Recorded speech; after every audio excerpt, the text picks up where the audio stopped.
ഇന്ന് നമ്മൾ mutual fund SIP-നെ പറ്റിയാണ് ഡിസ്കസ് ചെയ്യാൻ പോകുന്നത്. അപ്പോൾ ഇന്ന് നമ്മൾ ഈ ഒരു വീഡിയോ അപ്ലോഡ് ചെയ്യാനുള്ള റീസൺ എന്താണെന്ന് വെച്ചിട്ടുണ്ടെങ്കിൽ ഒരാഴ്ച മുമ്പ് നമ്മളൊരു വീഡിയോ അപ്ലോഡ് ചെയ്തിട്ടുണ്ടായിരുന്നു. പ്രതിമാസം 1500 രൂപയുടെ ഇൻവെസ്റ്റ്മെന്റിലൂടെ 1 കോടിയുടെ ഒരു സമ്പാദ്യമാണ്. അപ്പോൾ ആ വീഡിയോയിൽ നമ്മളൊരു പർട്ടിക്കുലർ ഇൻവെസ്റ്റ്മെന്റ് സ്കീമിനെ പറ്റിയിട്ടൊന്നും ഡിസ്കസ് ചെയ്തിട്ടില്ലായിരുന്നു. സോ അതുകൊണ്ട് തന്നെ അത് കണ്ട് കുറച്ച് പേരൊക്കെ കമന്റ്സിലും മെസ്സേജിലൊക്കെ ആയിട്ട് ചോദിച്ചു, ഇങ്ങനൊരു സമ്പാദ്യം ഉണ്ടാക്കാൻ അല്ലെങ്കിൽ ഇങ്ങനെ ഒന്ന് ഇൻവെസ്റ്റ് ചെയ്യാൻ ഏത് സ്കീമാണ് ചൂസ് ചെയ്യേണ്ടത്, എങ്ങനെയാണ് ഇൻവെസ്റ്റ് ചെയ്യേണ്ടത് എന്നൊക്കെ ചോദിച്ചിട്ടുണ്ടായിരുന്നു. സോ അവർക്ക് വേണ്ടിയിട്ടാണ് നമ്മൾ ഈ ഒരു വീഡിയോ ഇന്നിവിടെ അപ്ലോഡ് ചെയ്തത്. സോ അങ്ങനെ ആ കമന്റ്സിൽ ചോദിച്ചവർക്ക് വേണ്ടിയിട്ടാണ് ഇന്ന് നമ്മൾ മ്യൂച്വൽ ഫണ്ട് SIP-നെ പറ്റിയിട്ട് ഡിസ്കസ് ചെയ്യുന്നത്. സോ നമുക്കിന്ന് മ്യൂച്വൽ ഫണ്ട് SIP എന്താണെന്നുള്ളത് ഡിസ്കസ് ചെയ്യാം.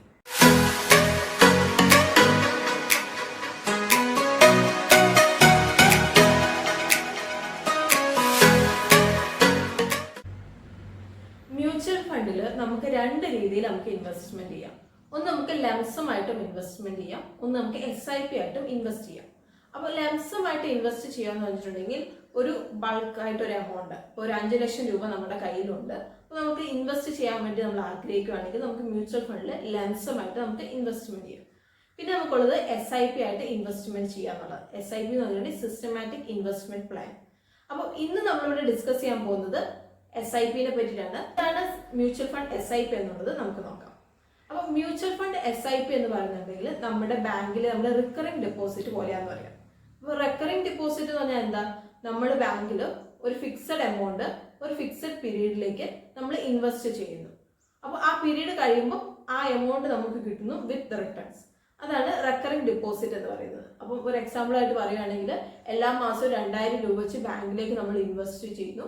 അപ്പം ആ ഒരു 5 വർഷത്തേക്കാണ് നമ്മൾ പീരീഡ് എടുത്തെങ്കിൽ 5 വർഷത്തേക്ക് എല്ലാ മാസവും നമ്മൾ 2000 രൂപ ഇൻവെസ്റ്റ് ചെയ്യുന്നു. അപ്പോൾ 5 വർഷം കഴിയുമ്പോൾ നമുക്ക് ആ എമൗണ്ട് തിരിച്ചു കിട്ടുന്നു വിത്ത് റിട്ടേൺസ്. ഇതാണ് റെക്കറിംഗ് ഡെപ്പോസിറ്റ്. അപ്പോൾ ഈ റെക്കറിംഗ് ഡെപ്പോസിറ്റ് പോലെ തന്നെയാണ് നമ്മൾ മ്യൂച്വൽ ഫണ്ട് SIP എന്ന് പറയുന്നത്. ഒരു ഫിക്സഡ് എമൗണ്ട് ഒരു ഫിക്സഡ് പീരീഡിലേക്ക് നമ്മൾ മ്യൂച്വൽ ഫണ്ടിലേക്ക് നമ്മൾ ഇൻവെസ്റ്റ്മെന്റ് ചെയ്യുന്നു. അപ്പോൾ ആ പീരീഡ് കഴിയുമ്പോൾ നമുക്ക് ആ എമൗണ്ട് കിട്ടുന്നു വിത്ത് റിട്ടേൺസ്. അതാണ് മ്യൂച്വൽ ഫണ്ട് SIP എന്ന് പറയുന്നത്. അപ്പം SIP എന്ന് പറയുന്ന വാക്കിന്റെ ഫുൾ ഫോം എന്താണെന്ന് വെച്ചിട്ടുണ്ടെങ്കിൽ സിസ്റ്റമാറ്റിക് ഇൻവെസ്റ്റ്മെന്റ് പ്ലാൻ എന്നാണ്. അതായത് സിസ്റ്റമാറ്റിക് ആയിട്ട് നമ്മൾ ഇൻവെസ്റ്റ്മെന്റ് ചെയ്യാൻ വേണ്ടിയിട്ട് നമ്മളെ സഹായിക്കുന്ന ഒരു പ്ലാൻ. അതാണ് മ്യൂച്വൽ ഫണ്ട് SIP-യുടെ അഡ്വാൻറ്റേജസ് എന്തൊക്കെയാണെന്നുള്ളത് നമുക്ക് നോക്കാം. അപ്പോൾ ഇതിൽ ഫസ്റ്റ് അഡ്വാൻറ്റേജ് എന്ന് പറയുന്നതും അതുപോലെ ഇമ്പോർട്ടൻ്റ് ആയിട്ട് ഇവിടെ കിടക്കുന്ന കാര്യം വെച്ചാൽ കോമ്പൗണ്ടിങ് എഫക്റ്റ് ആണ്. അതുകൊണ്ട് ഇവിടെ എമൗണ്ട് നമുക്ക് ഗ്രോത്ത് ഉണ്ടാകുന്ന കോമ്പൗണ്ടിലി ആണ്. അപ്പോൾ കോമ്പൗണ്ടിങ് ഇഫക്റ്റ് ഉള്ളതുകൊണ്ട് തന്നെ നമുക്ക് നല്ലൊരു റിട്ടേൺ കിട്ടാൻ വേണ്ടിയിട്ട് നമ്മളെ സഹായിക്കുന്നു. അപ്പോൾ ഇവിടെ നമ്മളൊരു റിയൽ പ്രൂഫ് വെച്ചിട്ടാണ് നിങ്ങളോട് ഇത് എക്സ്പ്ലെയിൻ ചെയ്യാൻ പോകുന്നത്. അപ്പോൾ കോമ്പൗണ്ടിങ് ഇഫക്റ്റിനെ പറ്റി നമ്മൾ ജസ്റ്റ് നമ്പറിൽ വെച്ച് കാണിക്കുമ്പോൾ നിങ്ങൾക്ക് അതൊരു വിശ്വാസം ആവത്തുണ്ടാവില്ല. സോ നമ്മളൊരു റിയൽ പ്രൂഫ് വെച്ചിട്ടാണ് ഈ കോമ്പൗണ്ടിങ് ഇഫക്റ്റ് മ്യൂച്വൽ ഫണ്ട് SIP-യുടെ ഡിസ്കസ് ചെയ്യാൻ വേണ്ടി പോകുന്നത്. അപ്പോൾ ഇവിടെ നിങ്ങൾക്ക് ഗ്രാഫ് കാണാൻ സാധിക്കും. ഇവിടെ നമ്മൾ ഇൻവെസ്റ്റ് ചെയ്തേക്കുന്നത് 1000 റുപ്പീസാണ് നമ്മൾ SIP ആയിട്ട് ചൂസ് ചെയ്തേക്കുന്നത്. അതായത് മന്ത്ലി 1000 റുപ്പീസ് ഇൻവെസ്റ്റ്മെന്റ് സ്കീമാണ് നമ്മൾ ചൂസ് ചെയ്തേക്കുന്നത്. നമ്മളിവിടെ ചൂസ് ചെയ്തേക്കുന്ന പീരീഡ് എന്ന് പറയുന്നത് 25 വർഷത്തെ ഒരു ഇൻവെസ്റ്റ്മെന്റ് സ്കീമാണ് നമ്മളിവിടെ ചൂസ് ചെയ്തേക്കുന്നത്. നമ്മൾ ലോങ് ടേം ഇൻവെസ്റ്റ്മെന്റ് ആണ് ചൂസ് ചെയ്തേക്കുന്നത്. അപ്പം 1000 റുപ്പീസ് വെച്ച് 25 വർഷത്തേക്ക് നമ്മൾ ഇൻവെസ്റ്റ് ചെയ്യുമ്പോൾ നമുക്ക് അവിടെ പ്രിൻസിപ്പൽ എമൗണ്ട് ആയിട്ട് വരുന്നത്, അതായത് നമ്മൾ ഇൻവെസ്റ്റ് ചെയ്യുന്ന വാല്യൂ എന്ന് പറഞ്ഞാൽ ഇവിടെ വരുന്നത് 3 ലക്ഷം രൂപയാണ്. അത് നിങ്ങൾക്ക് താഴെ കാണാൻ സാധിക്കും. ഇൻവെസ്റ്റ്മെന്റ് വാല്യൂ 3 ലാക്സ് എന്നുള്ളത് നിങ്ങൾക്ക് കാണാൻ സാധിക്കുന്നുണ്ടോ. അതുപോലെ ഇതിനകത്ത് സെയിൽ വാല്യൂ എന്ന് പറഞ്ഞാൽ നിങ്ങൾക്ക് കാണാം 73,23,427.83 ആണ് ഇതിനകത്ത് സെയിൽ വാല്യൂ വന്നേക്കുന്നത്. അതായത് 25 വർഷം കഴിഞ്ഞ് നമ്മൾക്ക് അത് എമൗണ്ട് നമുക്ക് തിരിച്ച് കിട്ടിയേക്കുന്നത് 73,23,427.83 ആണ്. സോ നമുക്ക് ഇവിടെ നമ്മൾ ഈ SIP ചൂസ് ചെയ്തുകൊണ്ട് നമുക്കിവിടെ പ്രോഫിറ്റ് ഉണ്ടായിരിക്കുന്നത് 70,23,427.83 ആണ് നമുക്കിവിടെ ഉണ്ടായിരിക്കുന്ന പ്രോഫിറ്റ്. ഇവിടെ വന്നിരിക്കുന്ന ആനുവലൈസ്ഡ് റിട്ടേൺ 20.94% ആയിരിക്കും. അപ്പോൾ ഇതെല്ലാം നിങ്ങൾക്ക് താഴെ കാണാൻ സാധിക്കുന്നുണ്ടെന്നാണ് ഞാൻ വിശ്വസിക്കുന്നത്. അപ്പം ഇതാണ് ഒരു കോമ്പൗണ്ടിങ് ഇഫക്റ്റിന്റെ പവർ. അതായത് ലോങ് ടേമിലേക്ക് നിങ്ങൾ ഇൻവെസ്റ്റ് ചെയ്യുമ്പോൾ കോമ്പൗണ്ടിങ് ഇഫക്റ്റ് വർക്ക് ചെയ്യുന്നത് ഇങ്ങനെയാണ്. നമ്മളൊരു ഇൻവെസ്റ്റ്മെന്റ് ചെയ്യുന്ന ഒരു വാല്യൂ ഇവിടെ വന്നിരിക്കുന്നത് 3 ലാക്ക് ആണ്.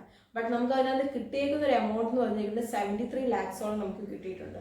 സോ അത്ര ഒരു വലിയൊരു എമൗണ്ടിന് ഒരു ഗ്രോത്ത് ഉണ്ടാവാനുള്ള മെയിൻ റീസൺ എന്ന് വെച്ചിട്ടുണ്ടെങ്കിൽ ഇവിടെ കോമ്പൗണ്ടിങ് ഇഫക്റ്റ് ഉണ്ടായതുകൊണ്ടാണ്. മാത്രമല്ല അത് നമ്മൾ ലോങ് ടേമിലേക്ക് ചൂസ് ചെയ്യുകയും കൂടി ചെയ്തുകൊണ്ടാണ്. സോ ഇത് ഞാൻ കറക്റ്റായിട്ട് നല്ലൊരു റിട്ടേൺ കിട്ടുന്ന ഒരു ഫണ്ട് ചൂസ് ചെയ്ത് നിങ്ങളുടെ മുമ്പിലേക്ക് ഞാൻ കാണിച്ചതാണ്.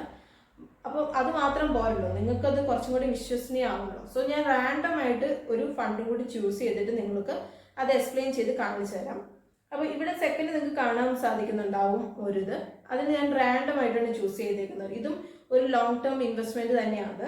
ഒരു 20+ ഇയേഴ്സ് ഉണ്ട് ഇതിലും. അപ്പോൾ ഇതിൽ നമ്മൾ ഇൻവെസ്റ്റ്മെന്റ് ചെയ്തേക്കുന്നത് 11th October 1996 ഇൻവെസ്റ്റ്മെന്റ് സ്റ്റാർട്ട് ചെയ്തേക്കുന്നത്. ഇൻവെസ്റ്റ്മെന്റ് നമ്മൾ ക്ലോസ് ചെയ്തേക്കുന്നത് SIPയുടെ എൻഡ് ഡേറ്റ് വരുന്നത് 9th March 2021 ക്ലോസിംഗ് ഡേറ്റ് ആയിട്ട് ഇവിടെ ഉള്ളത്. അപ്പം ഇവിടെ നമ്മൾ 1000 rupees വെച്ചാണ് SIP ചെയ്യുന്നത്. സോ നമ്മുടെ ഇൻവെസ്റ്റ്മെന്റ് വാല്യൂ, നമ്മുടെ കയ്യിൽ നിന്ന് നമ്മൾ ഇൻവെസ്റ്റ് ചെയ്ത എമൗണ്ട് എന്ന് പറഞ്ഞിട്ടുണ്ടെങ്കിൽ 2,93,000 നമ്മൾ ഇൻവെസ്റ്റ് ചെയ്ത എമൗണ്ട്. ബട്ട് സെയിൽ വാല്യൂ ആയിട്ട് വന്നിരിക്കുന്നത് 44,24,335.42 ഇതിനകത്ത് സെയിൽ വാല്യൂ വന്നിരിക്കുന്നത്. അപ്പം ഇവിടെ ഉണ്ടായിരിക്കുന്ന പ്രോഫിറ്റ് എത്രയാണെന്ന് നിങ്ങൾക്ക് കാണാൻ സാധിക്കുന്നുണ്ടാവും. അതുപോലെ തന്നെ ഇവിടെ ആനലൈസ് റിട്ടേൺ കാണിക്കുന്നത് 18.5% സോ ഇതാണ് കോമ്പൗണ്ടിങ് ഇഫക്റ്റ്. ലോങ് ടേമിലേക്ക് കോമ്പൗണ്ടിങ് ഇഫക്റ്റ് വർക്ക് ചെയ്യുന്നത് ഇങ്ങനെയാണ്.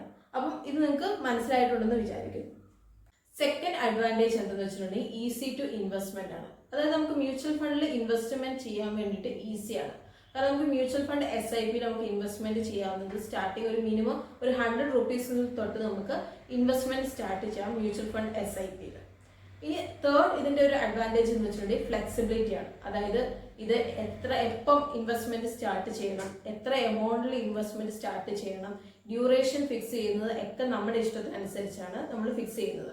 അതുപോലെ തന്നെ നമ്മളൊരു മ്യൂച്വൽ ഫണ്ട് SIP സ്റ്റാർട്ട് ചെയ്തതിന് ശേഷം അതിന്റെ ഡ്യൂറേഷൻ നമുക്ക് വേണമെങ്കിൽ കൂട്ടണമെങ്കിൽ കൂട്ടാം, കുറയ്ക്കണമെങ്കിൽ കുറയ്ക്കാം. അതുപോലെ തന്നെ നമ്മുടെ SIPയുടെ നമ്മുടെ എമൗണ്ട്, നമ്മൾ ഇൻവെസ്റ്റ്മെന്റ് ചെയ്യുന്ന മന്ത്ലി എമൗണ്ട് നമുക്ക് കൂട്ടണം എന്ന് തോന്നിയിട്ടുണ്ടെങ്കിൽ നമുക്ക് കൂട്ടുകയും ചെയ്യാം, അതുപോലെ നമുക്ക് കുറയ്ക്കണം എന്ന് തോന്നുകയാണെങ്കിൽ നമുക്ക് കുറയ്ക്കുകയും ചെയ്യാം. സോ മ്യൂച്വൽ ഫണ്ട് SIP എന്ന് പറഞ്ഞിട്ടുണ്ടെങ്കിൽ ഭയങ്കരമായിട്ട് ഫ്ലെക്സിബിൾ ആയിട്ടുള്ള ഒരു കാര്യമാണ്. അത് മ്യൂച്വൽ ഫണ്ട് SIPയുടെ ഒരു അഡ്വാൻറ്റേജ് തന്നെയാണ്. ഫോർത്ത് അഡ്വാൻറ്റേജ് എന്താണെന്ന് വെച്ചിട്ടുണ്ടെങ്കിൽ ലെസ് റിസ്ക് ആണ്.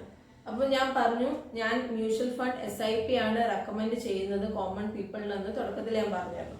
ഞാനൊരു സ്റ്റോക്ക് മാർക്കറ്റ് ഒന്നും ഒരു കോമൺ പീപ്പിളിന് ഞാൻ റെക്കമെൻഡ് ചെയ്യുന്നില്ല. കാരണം സ്റ്റോക്ക് മാർക്കറ്റിലുള്ള റിസ്ക് ഒക്കെ ബാക്കിയുള്ളതിൽ കമ്പയർ ചെയ്ത് നോക്കുമ്പോൾ റിസ്ക് കൂടുതൽ തന്നെയാണ്. സോ ഞാൻ അതുകൊണ്ടാണ് ഒരു മ്യൂച്വൽ ഫണ്ട് SIP നിങ്ങൾക്ക് റെക്കമെൻഡ് ചെയ്യുന്നത്. കാരണം റിസ്ക് കുറവായതുകൊണ്ടാണ് ഇത് റെക്കമെൻഡ് ചെയ്യാനുള്ള കാര്യം.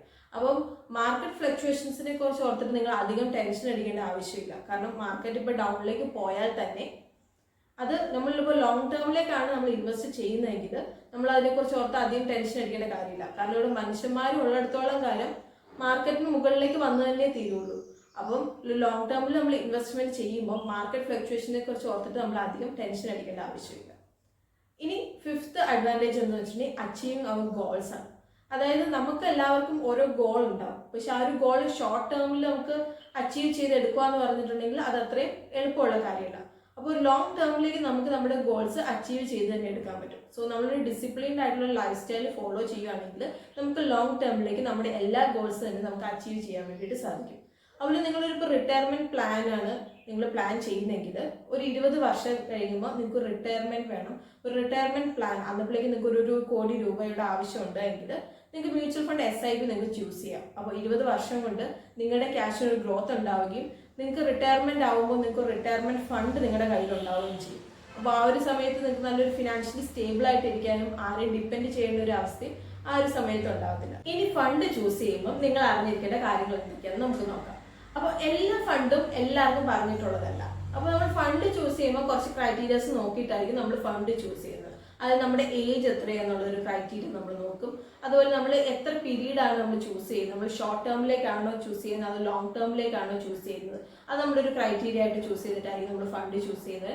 അതുപോലെ നമ്മൾ റിസ്ക്, നമുക്ക് എത്രത്തോളം റിസ്ക് ബിയർ ചെയ്യാൻ സാധിക്കും അതനുസരിച്ചിട്ടായിരിക്കും നമ്മൾ ഫണ്ട് ചൂസ് ചെയ്യുന്നത്. അപ്പോൾ മ്യൂച്വൽ ഫണ്ട് ഫോർ ബിഗിനേഴ്സ് എന്നുള്ള നമ്മുടെ വീഡിയോയിൽ നമ്മൾ ലാർജ് ക്യാപ്പിനെ പറ്റിയിട്ടും മിഡ് ക്യാപ്പിനെ പറ്റിയിട്ട് സ്മോൾ ക്യാപ്പിനെ പറ്റിയിട്ടൊക്കെ ഡിസ്കസ് ചെയ്തായിരുന്നു. അതിൽ നമ്മൾ പറയുന്നുണ്ട് ലാർജ് ക്യാപ്പിൽ നമുക്ക് റിസ്ക് കുറവായിരിക്കും, അതുപോലെ തന്നെ നമുക്ക് റിട്ടേണും കുറവായിരിക്കും നമ്മൾ അതിനകത്ത് പറയുന്നുണ്ട്. അതുപോലെ നമ്മൾ മിഡ് ക്യാപ്പിലേക്ക് വരുമ്പോൾ നമുക്ക് മോഡറേറ്റ് റിസ്ക്കും മോഡറേറ്റ് റിട്ടേൺ ആയിരിക്കും നമുക്ക് ഉണ്ടാവുക. ഒരു സ്മോൾ ക്യാപ്പിലേക്ക് വരുമ്പോൾ റിസ്ക് കൂടുതലായിരിക്കും, അതുപോലെ തന്നെ റിട്ടേണും കൂടുതലായിരിക്കും. സോ ഇതുപോലത്തെ ക്രൈറ്റീരിയാസ് ഒക്കെ ചെക്ക് ചെയ്തിട്ടാണ് നമ്മൾ ഫണ്ട് ചൂസ് ചെയ്യുന്നത്. സോ ഇതെല്ലാം പ്രോപ്പറായിട്ട് മനസ്സിലാക്കിയിട്ട് മാത്രമേ ഒരു ഫണ്ട് നിങ്ങൾ ചൂസ് ചെയ്യാൻ പാടുള്ളൂ. മ്യൂച്വൽ ഫണ്ട് SIP-നെ പറ്റിയിട്ട് നിങ്ങൾക്ക് മനസ്സിലായിട്ടുണ്ടെന്നാണ് ഞാൻ വിചാരിക്കുന്നത്. അപ്പോൾ മ്യൂച്വൽ ഫണ്ട് SIP എന്താണെന്നും എങ്ങനെയാണ് നമ്മൾ ഒരു ഫണ്ട് ചൂസ് ചെയ്യേണ്ടതെന്നും ക്ലിയർ ആയിട്ടുണ്ടെന്ന് വിചാരിക്കുന്നു. അതുപോലെ തന്നെ നമ്മുടെ മുമ്പത്തെ വീഡിയോയുടെ ഡൗട്ട്സ് ക്ലാരിഫിക്കേഷൻ ഒക്കെ നിങ്ങൾക്ക് ക്ലിയർ ആയിട്ടുണ്ടെന്നും വിചാരിക്കുന്നു. അപ്പോൾ ഈ വീഡിയോ നിങ്ങൾക്ക് യൂസ്ഫുൾ ആയിട്ടുണ്ടെങ്കിൽ ഈ വീഡിയോ നിങ്ങൾ ലൈക്ക് ചെയ്യാൻ വേണ്ടിയിട്ട് ശ്രദ്ധിക്കുക. അതുപോലെ തന്നെ നിങ്ങളുടെ കാര്യങ്ങൾക്ക് എന്തുണ്ടെങ്കിലും നിങ്ങൾക്കത് കമന്റ് ബോക്സിൽ മെൻഷൻ ചെയ്ത് അറിയിക്കാം. അത് നമ്മൾ എല്ലാ കമന്റ്സിനും നമ്മൾ റിപ്ലൈ ചെയ്യുന്നതായിരിക്കും. സോ നമ്മുടെ ലോജിക് ചാറ്റിന്റെ കമന്റ് ബോക്സ് ഒരു ഡിസ്കഷൻ പ്ലാറ്റ്ഫോം ആയിട്ട് യൂസ് ചെയ്യാൻ വേണ്ടിയിട്ടും കൂടി നിങ്ങൾ ശ്രദ്ധിക്കുക. അതുപോലെ തന്നെ നിങ്ങൾക്ക് ഈ ചാനലിന്റെ കണ്ടന്റ് ഇഷ്ടപ്പെടുന്നുണ്ടെങ്കിൽ ഈ ചാനൽ ഒന്നും കൂടി സബ്സ്ക്രൈബ് കൂടി ചെയ്യാൻ വേണ്ടിയിട്ട് നിങ്ങൾ ശ്രദ്ധിക്കുക.